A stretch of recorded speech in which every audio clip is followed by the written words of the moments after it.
Hi friend, சமையலோடு கற்போம் வாங்க. இன்றைக்கான பழமொழி, அடுப்பூதும் பெண்களுக்கு படிப்பெதற்கு. இதுக்கு நாம் சமையல் செய்கிற பெண்களுக்கு படிப்பு எதுக்கு அப்படின்னு தவறாக நினச்சி சொல்கிறோம். உண்மையில் அந்த காலங்களில் பெண்கள் அடுப்பில் தான் சமைப்பாங்க. இடையில் ஊதுகுழல் கொண்டு அடிக்கடி குனிஞ்சி அடுப்பை ஊதிவிடணும். அப்போது தலையில் வச்சிருக்கிற பூ கருகி வாடி போயிடும். இதனால் வீட்டில் இருந்த பெரியவங்க அடுப்பூதும் பெண்ணுக்கு படி பூ, அதாவது முழம்பூ எதுக்குன்னு சொன்னாங்க. இனிமே புரிஞ்சு சொல்லுங்க. இன்றைக்கான சமையல் வீட்டிலையே மிருதுவாக சுலபமாக இப்படி ரசகுல்லா செய்யலான்னு பார்ப்போம் வாங்க. 1 லிட்டர் பாலை அடுப்பில் வச்சு நல்லா காய்ச்சுங்க.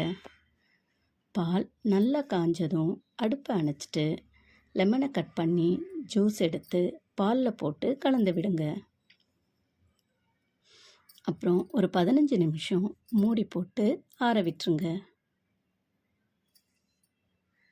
இப்போது பால் நல்லா திரிஞ்சு தண்ணி மட்டும் மேலே இருக்கும். ஒரு ஃபில்டர் வச்சு மேலே துணி போட்டு திரிஞ்ச பாலை ஊற்றி வடிகட்டி எடுத்துக்கோங்க.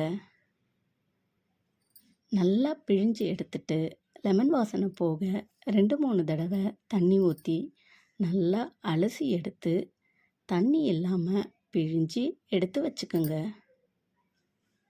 ஒரு தட்டில் இந்த பன்னீரை போட்டு ஒரு 15 நிமிஷம் தேய்ச்சி பிசையணும். பன்னீர் திரியாக இருக்கும்.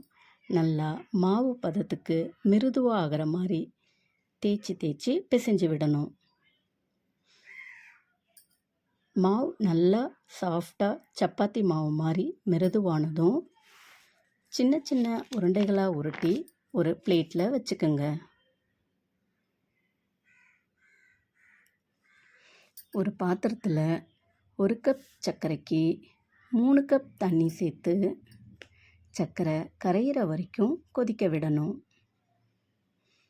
பாகுபதம்லாம் தேவையில்ல, சர்க்கரை கரைஞ்சா போதும்.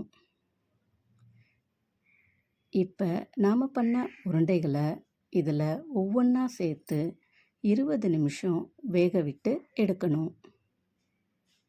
ரசகுல்லா நல்லா பெரிதாகி வெந்து வரும்.